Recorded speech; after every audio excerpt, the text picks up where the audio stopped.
Hello guys. So ரொம்ப நாளுக்கு அப்புறம் நம்மளோட சேனலில் ஒரு வீடியோ போஸ்ட் பண்ணுறோம்.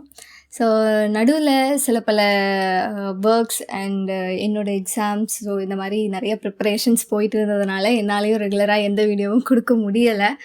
பட் இன்றைக்கி நம்ம இந்த வீடியோவில் பார்ட் 3, அதாவது ப்ரீவியஸ் வீடியோவில் பீஸ்ஃபுல்லாக இருக்க வேர்ல்ட்ஃபுல்லாக என்னென்ன டெக்னிக்ஸ் சொல்லியிருக்காங்க, எந்தெந்த கண்ட்ரியில் எந்தெந்த புக்கில் எப்படியெல்லாம் சஜஸ்ட் பண்ணியிருக்காங்க ஆத்தர்ஸ், அதை பற்றியெல்லாம் பார்த்தோம். ஸோ லாஸ்ட்டாக நம்ம ஸ்டாய்ஸம், அப்புறம் இக்கிகாய் ஆஃப் ஜப்பானில், இந்த மாதிரி நிறைய விஷயம் பார்த்து முடிச்சுட்டு இன்றைக்கி the power of now and wabi sabi, இந்த 2 புக் அண்ட் அந்த புக்கில் என்னென்ன டெக்னிக்ஸ் எல்லாம் சொல்லியிருக்காங்க அப்படின்றத பார்க்க போகிறோம். ஓகே, ஸ்டார்ட் பண்ணலாமா? திருமணமே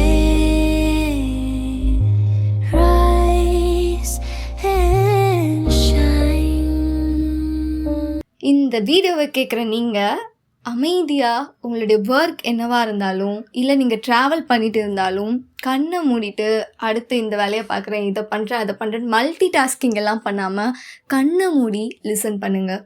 கேட்குற கொஷின்ஸை உங்களுக்குள்ளேயே இமேஜின் பண்ணி அதுக்கான ஆன்சர்ஸை உங்களுக்குள்ளேருந்து கண்டுபிடிங்க. ஒரு கொஷின் கேட்குறேன். லாஸ்ட்டாக நீங்கள் ஃபுல்லாக ஹாப்பியாக எப்போ இருந்தீங்க?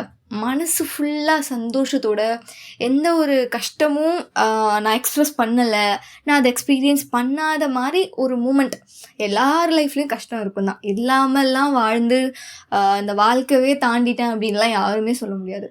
ஸோ வாழ்க்கை அப்படின்னாலே அதில் எல்லாமே ஒரு எதிர்பார்க்காத நிறைய விஷயங்கள், நிறைய கஷ்டமாக இருக்கட்டும், சந்தோஷமாக இருக்கட்டும், ஆப்பர்ச்சுனிட்டிஸாக இருக்கட்டும், சான்சஸாக இருக்கட்டும், இது மாதிரி நிறைய அப்ஸ் அண்ட் டவுன்ஸ் சேர்ந்து இருக்கிறது தான். ஆனால் நம்ம லைஃப்பில் நிறைய மூமெண்ட்ஸ் எல்லாம் வரும்.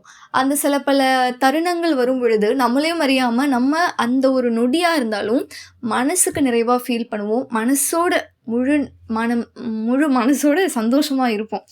ஸோ இதை தான் நான் கேட்குறேன். லாஸ்ட்டாக நீங்கள் எப்போ ஹார்ட்ஃபுல்லாக ஒரு ஹாப்பினஸ்ஸை நீங்கள் ஃபீல் பண்ணீங்க, எப்போ அப்படி இருந்தீங்க அப்படின்றத யோசிச்சு பாருங்கள்.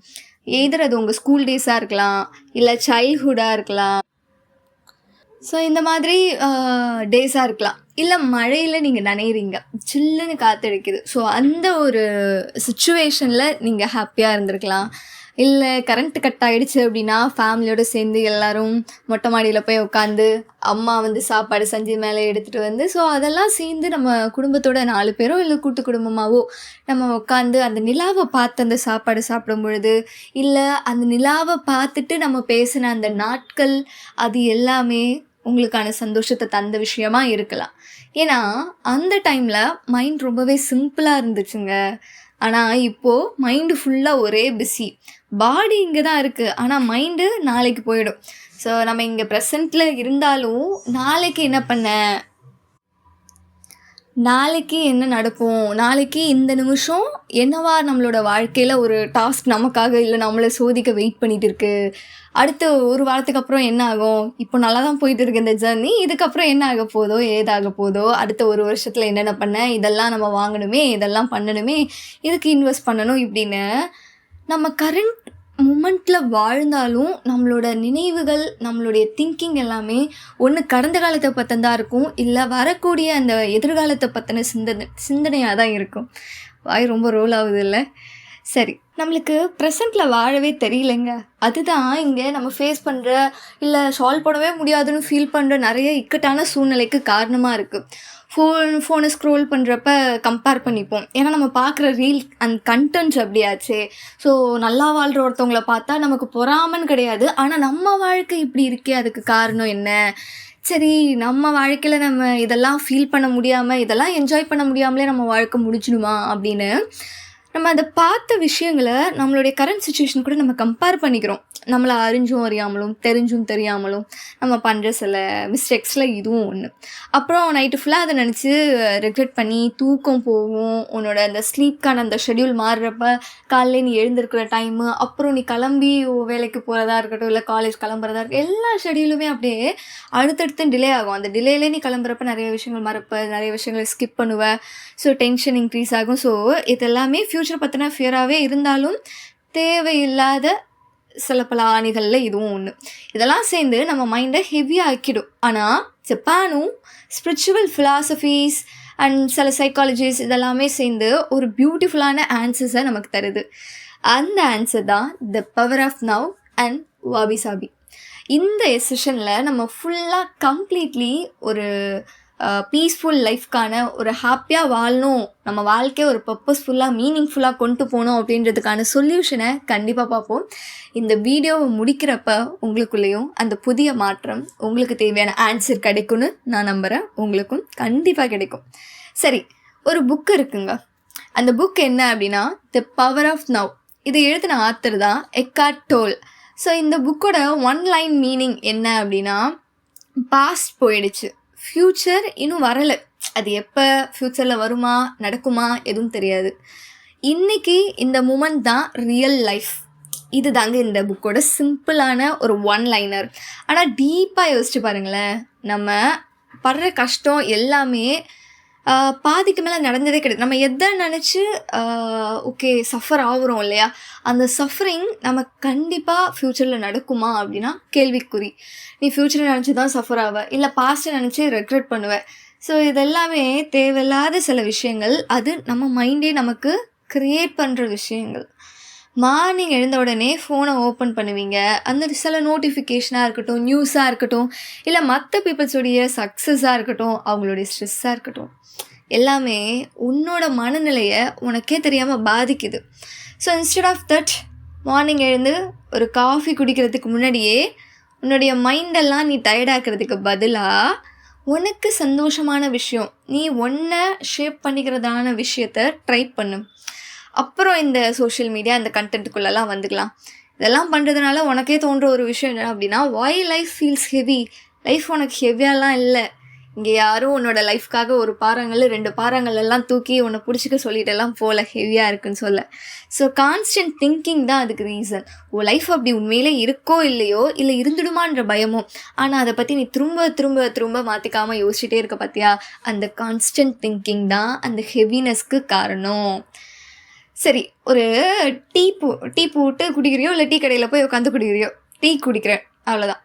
டீயோட டேஸ்ட்டை ஃபீல் பண்ணாமல் மைண்ட் என்ன யோசிக்கும், நாளைக்கு இந்த மீட்டிங் இருக்குது, இந்த எக்ஸாம் இருக்குது, அவன் ரிப்ளை பண்ணானா இல்லையா, அவள் திரும்ப இங்கே வருவாளா இல்லை போனது தானா அப்படின்ற மாதிரி ஃப்யூச்சரில் என்ன ஆகுமோ அப்படின்னு நீ யோசிச்சுட்டே இருக்க.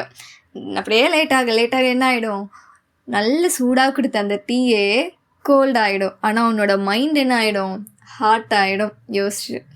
ஸோ அது ஜென் மாஸ்டர் இருந்தாருங்க. குட்டி ஸ்டோரி. ஜென் மாஸ்டர் இருந்தாங்க. அந்த ஜென் மாஸ்டர்கிட்ட ஒரு ஸ்டூடெண்ட் கேட்டான், என்னன்னா மாஸ்டர், இப்படி நீங்கள் இவ்வளோ பீஸ்ஃபுல்லாக இருக்கீங்க, எப்படி தான் அப்படிலாம் இருக்கீங்க, எங்களுக்கு சொன்னால் நாங்களும் கொஞ்சம் ஃபாலோ பண்ணுவோம் இல்லையா அப்படின்னு கேட்குறான். அதுக்கு அந்த மாஸ்டர் சிரிச்சுக்கிட்டே சொன்னாங்க, என்னன்னா நான் நடக்கிறப்ப நடப்பேன், டீ குடிக்கிறப்ப டீ குடிப்பேன் அப்படின்னு. அந்த ஸ்டூடெண்ட்க்கு ஒன்றும் புரியலை, அவன் குழம்பி போயிட்டான். இதுக்கான அர்த்தம் என்ன அப்படின்னு கேட்குறப்ப அவர் சொல்கிறாரு, ஒரு மூமெண்ட்டில் ஃபுல்லாக உன்னோட ப்ரெசன்ஸை கொடு அப்படின்னு. என்ன விஷயம் பண்ணுறியோ, அது ஈவன் ஒரு சின்ன விஷயமா இருக்கட்டும், நீங்கள் தண்ணி குடிக்கிறியா, அந்த தண்ணி குடிக்கிற விஷயத்தில் உன்னோட ஃபுல் ப்ரெசன்ஸ் கொடு. எழுதுறியா, எழுதுகிற வேலையை மட்டும் பாரு அப்படின்னு. செய்கிற விஷயங்களில் உன்னோட முழு மனசை அங்கே கொடுக்கணும், ஃபுல் ப்ரெசன்ஸை நீ கொடுக்கணும், அதுதான் பீஸ் அப்படின்னு அவர் சொல்லி முடிக்கிறாரு. காய்ஸ், ஓவர் திங்கிங் பண்ணாதீங்க. Over thinking dangerous. ப்ராப்ளமை விட ப்ராப்ளமை பற்றி நீ கண்டினியூஸாக யோசிக்கிறது தான் ஆபத்தே. ஒரு சின்ன மிஸ்டேக் நடந்துருச்சு அப்படின்னா உன்னோட மைண்டு ஃபுல்லாக அப்படியே உடனே ஒரு படத்தையே எடுத்து அது உனக்கு காமிச்சிடும். ஒரு பிளான் பண்ணுற அப்படின்னா, ஒருவேளை இந்த பிளான் இப்படி போய் இவங்கள்ட்ட மாட்டி இது ஃப்ளாப் ஆச்சு அப்படின்னா இதுக்கப்புறம் என்ன நடக்கும், இங்கே போவோம், நம்ம இங்கே மாட்டோம். ஸோ இந்த மாதிரி ஏகப்பட்ட பிளாப் திங்கிங், இது எல்லா மூவியும் மூளை எடுக்கிற வரைக்கும் டைம் கொடுத்து அதையும் நீ பார்த்துட்டு உட்காந்துருக்காம நடுவில் நீங்கள் என்ன பண்ணணும்னா அதை ஸ்டாப் பண்ணணும். சொல்யூஷன் என்ன அப்படின்னா அடுத்தடுத்து சொல்கிறேன். ரியாலிட்டி என்ன அப்படின்னா, உனக்கு என்ன விஷயம் நடந்தாலும் லைஃப் ஓவர், இல்லை நான் ஃபெயிலியர், எல்லாரும் என்னை ஜட்ஜ் பண்ணுவாங்க இப்படின்னு ஒரு மிஸ்டேக்கை நினச்சி நீ எடுக்கிற அந்த மூவியோட ரியாலிட்டி நோபடி ரிமெம்பர்ஸ். யாரும் அதை ஞாபகம் வச்சுருக்க போகிறதே கிடையாது. ஈவன் நீ உன்னுடைய ஆஃபீஸில் ஒரு மிஸ்டேக் பண்ணுறேன்னு வச்சுக்கோயேன், அன்றைக்கி நீ உன்னோட ஹெச்ஆர் கிட்டே இல்லை உன்னோட மேனேஜர்கிட்ட நீ திட்டு வாங்குறேன்னே வச்சுப்போயேன். சுற்றி இருந்த எம்ப்ளாயீஸ் எத்தனை நாள் ஞாபகம் வச்சுப்பாங்க? ஒரு 10 நாள், இல்லை 1 மாதம், 6 மாதம், சரி மிஞ்சி போனால் 1 வருஷம். அதையும் தாண்டி யார் எப்படி அதை ஞாபகம் வச்சுப்பாங்க? உங்கள் வீட்டில் நடந்த ஒரு கதையாக இருக்கட்டும், இல்லை நீ போன ஒரு இடத்துல ஒரு சர்க்கம்ஸ்டான்சஸில் நீ பார்த்த விஷயமா இருக்கட்டும், எத்தனை பேர் ஞாபகம் வச்சுக்க போகிறாங்க? இந்த ஒரு பிஸியான லைஃப்பில் இப்படி பரபரப்பாக ஒவ்வொரு நாளும் சம்பாதிக்கணும்னு ஓடிட்டு இருக்கிற இந்த ஒரு சொசைட்டியில் மக்கள் ஒவ்வொரு நாளும் ஒவ்வொரு விஷயத்தை பற்றி பேசிக்கிட்டே இருப்பாங்க. ஒரு விஷயம் ஒன்ட்ட அவங்க பார்க்குறாங்கன்னா அதையே அவங்க வாழ்க்கை ஃபுல்லாக பேசுவாங்கன்னு நினச்சி உன்னோட வாழ்க்கையை நீ கில்ட்டாக மாத்திர பார்த்தியா? நீ பாஸ்டில் பண்ண மிஸ்டேக்ஸாக இருக்கட்டும், எதுவாக இருந்தாலும் யாரும் அதை ஞாபகம் வச்சுக்க போகிறதே கிடையாது. அதுதான் reality. Yesterday is history, tomorrow is mystery, today is a gift. அதனால தான் நம்மளோட ப்ரெசண்ட் லைஃப்பை, ப்ரெசண்ட்டில் நம்ம வாழ்கிற வாழ்க்கையை ப்ரெசண்ட்னு சொல்கிறாங்க போல். ஆமாங்க, நீங்கள் வாழ்கிற, நம்ம இப்போ வாழ்ந்துட்டு இருக்கிற அந்த ப்ரெசண்ட் லைஃப்ன்றது நமக்கே கிடைச்ச ஒரு ப்ரெசண்ட் கிஃப்ட்டுங்க. மார்னிங் எழுந்த உடனே 10 நிமிஷம் சைலன்ஸை ட்ரை பண்ணுங்கள். இதுதான் ப்ராக்டிக்கலாக நம்ம யோசிக்கிறப்ப technique number 1, silent morning. So 10 நிமிஷம் அப்படியே அமைதியாக, ஒரு ஃபோனும் வேணாம், சத்தம் வேணாம், ஜஸ்ட் நீ இருக்கிற இடத்துல அமைதியாக ப்ரீத் பண்ணு. மைண்டுக்கு ஒரு புத்துணர்ச்சியாக ஒரு புது காற்று நீ சுவாசித்த மாதிரி உனக்கே ஒரு நல்ல ஃபீல் கிடைக்கும். சரி, அடுத்த டெக்னிக் மைண்ட்ஃபுல் டீ. டீ குடிக்கிறப்ப ஜஸ்ட்டு டீயை மட்டும் என்ஜாய் பண்ணுங்கள், வேறு எந்த திங்கிங்கும் வேணாம். வார்ம் ஃபீலை பண்ணுங்கள். ஸோ நீ டீ குடிக்கிற அப்படின்னா அதோடைய அந்த ஹாட்டை நீ ஃபீல் பண்ணு. அப்போது உன் மேலே அடிக்கிற அந்த ஒரு காற்று அதை ஃபீல் பண்ணு. ஸோ உனக்கு கிடைக்கிற அந்த புது ஸ்மெல் அதை ஃபீல் பண்ணுங்க. இது ரொம்ப சிம்பிளாக இருக்கும், ஆனால் உன்னோட மைண்டு இதனால் செம்மையாக மாறும். அடுத்து டெக்னிக் நம்பர் 3, ஸ்லோ வாக்கிங். கொஞ்சம் ஸ்லோவாக நடங்க. நடக்கிறப்ப அந்த நேச்சரை பார்த்துக்கோங்க, ஸ்கையை பார்த்துக்கோங்க, பேர்டோட சவுண்டை கேளுங்க. இந்த மாதிரி குட்டி குட்டி விஷயந்தான். லைஃப் முழுக்க ஓடிக்கிட்டே இருந்தால் பீஸ் மிஸ் ஆகிடும், அப்புறம் அமைதி இல்லை அப்படின்னு இந்த மாதிரி வீடியோஸை தான் நீங்கள் சர்ச் பண்ண ஸ்டார்ட் பண்ணுவீங்க. கைஸ், நம்ம ஜென்ரேஷனுக்கு பிக்கஸ்ட் ப்ராப்ளம் என்ன தெரியுமா? Every one proving, every one comparing, every one pretending to be okay. So இன்ஸ்டாகிராமில் நீ நல்லா சிரித்த மாதிரி ஒரு எமோஜியை போடுறியோ, இல்லை இந்த மாதிரி வீடியோஸோ கண்டென்ட்டோ கொடுக்குறியோ, ஆனால் ரியாலிட்டியில் உன் மைண்ட் ஃபுல்லாக கண்டிப்பாக ஆன்சைட்டி தான் இருக்கும். ஆனால் nobody passes. Realize deeply that the present moment is all you have. இதுதான் நம்மளோட ஆத்தர் எக்கார்ட் டோல் இந்த புக்கில் சொல்லியிருப்பாங்க. சரி, இந்த ப்ரெசன்ட் லிவிங்கை பற்றி இவ்வளோ தூரம் நம்ம பார்த்து முடிச்சிட்டோம்ல. ஸோ த பவர் ஆஃப் நவுக்கு அப்புறம் நம்ம பார்க்க போகிறது வாபி சாபி. இது என்ன அப்படின்னா, ஜப்பானில் இருக்கிற இன்னொரு பியூட்டிஃபுல்லான ஃபிலாசபி தான் வாபி சாபி. இந்த ஃபிலாசபி சொல்கிறது என்ன அப்படின்னா, இம்பர்ஃபெக்ஷன் இஸ் பியூட்டிஃபுல். இந்த ஜென்ரேஷனுக்கு ரொம்பவே தேவைப்படுற லெசன் இது தாங்க. இன்ஸ்டாகிராமை ஓப்பன் பண்ணுறப்ப அந்த பர்ஃபெக்டான ஃபேஸை பார்ப்போம், சில பர்ஃபெக்டான கப்பிள்ஸை பார்ப்போம், பர்ஃபெக்ட் பாடி, பர்ஃபெக்ட் லைஃப். அப்புறம் நம்ம லைஃப்பை நம்ம கம்பேர் பண்ணுவோம், முன்ன சொன்ன மாதிரி தான். ஆனால் ட்ரூத் என்ன தெரியுமா? யாருமே இங்கே பர்ஃபெக்டே கிடையாது. சோஷியல் மீடியாவில் ஒருத்தவன் ஜிம்மில் இருக்கிற மாதிரி, இல்லை ஜிம்மில் அவன் எடுத்த ஃபோட்டோஸை போஸ்ட் பண்ணுறான் போடுறான் அப்படின்னா, ரியாலிட்டி என்ன தெரியுமா? அந்த ஃபோட்டோ எடுக்கிற வரைக்கும் தான் அந்த அலுப்பறையெல்லாம். எடுத்ததுக்கப்புறம் அவன் ஒரு பிரியாணி கடையில் உட்காந்து அதை தாங்க சாப்பிட்டுட்டு உட்காந்துருப்பான். வேர்ல்ட் கப் கூட அழகு, புரோக்கன் வால் கூட ஒரு அழகு தான். சுருங்கி போன அந்த முகத்துக்கு கூடவும் பின்னாடி 1000 அழகான ஸ்டோரிஸ் இருக்கும். ஸோ வாபி சாபி சொல்கிறது இதுதான். லைஃப் பர்ஃபெக்டாக இருக்கணும்லாம் அவசியம் இல்லை, ரியலாக இருக்கணும். இதுதான் ஆக்சுவல் பீஸ். ஒரு கேர்ள் இருந்தால் அந்த பொண்ணு எப்போவுமே பர்ஃபெக்ஷனை தான் தேடுவாள்.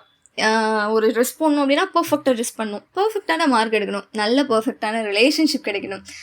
இந்த சமுதாயத்துலேயும் இல்லை சோஷியல் மீடியாலேயும் ஒரு நல்ல பர்ஃபெக்டான ஒரு இமேஜஸை மெயின்டைன் பண்ணுறது. எப்போவுமே வெளியிலேருந்து ஒருத்தவங்க அவளை பார்த்தாங்க அப்படின்னா ஒரு ஸ்மைலோடு தான் இருப்பாள், எப்போவுமே முகத்தில் ஒரு சிரிப்பு. ஆனால் அவளுக்குள்ள பயங்கரமான ஸ்ட்ரெஸ் இருக்குது. ஒரு டே மென்டலி அவள் ரொம்ப டயர்ட் ஆகிட்டாங்க. எவ்வளோ நாள் தான் இப்படி வெளியில் இருக்கிறவங்களுக்காகவே உன்னை சந்தோஷமாக இருக்கிற மாதிரி, சந்தோஷமாக நீ வச்சுட்டு இருக்கிற மாதிரியே காமிச்சிட்டு இருக்க முடியும்?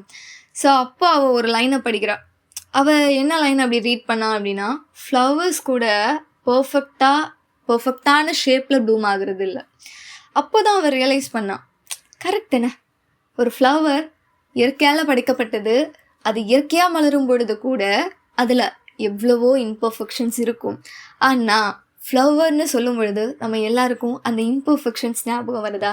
ஈவன் அது இம்பர்ஃபெக்டாக இருந்தாலும் நம்ம கண்ணுக்கு அதுதாங்க அழகு. அதுக்கப்புறம் பீஸ் பர்ஃபெக்ஷனில் இல்லைன்னு நம்ம புரிஞ்சுக்கிட்டா. அப்போ பீஸ் எதில் தான் இருக்குது? பர்ஃபெக்ஷன் கிடையாதுன்னா என்னவா இருக்கும்? அக்செப்டன்ஸில் தான் இருக்குது. கைஸ், உங்களோட ஃப்ளாஸை ஹேட் பண்ணாத, க்ரோத் பண்ண ட்ரை பண்ணுங்க. ஆனால் அதுக்குன்னு உடனே நீ செல்ஃப் ஹேட்டெல்லாம் பண்ணிக்க வேணாம். ஸ்கேர் இருக்கும் தான், ஃபெயிலியர் இருக்கலாம், கன்ஃபியூஷன் இருக்கலாம், still you deserve peace. Even the moon is not full everyday, ஆனால் அதுவும் அழகு தானே. சரி, நம்ம வாபி சாபியை யூஸ் பண்ணுறதுக்கான டெக்னிக் சொல்கிறேன். First technique, accept imperfections. Every மிஸ்டேக்கை பனிஷ்மெண்ட் மாதிரி பார்க்காது.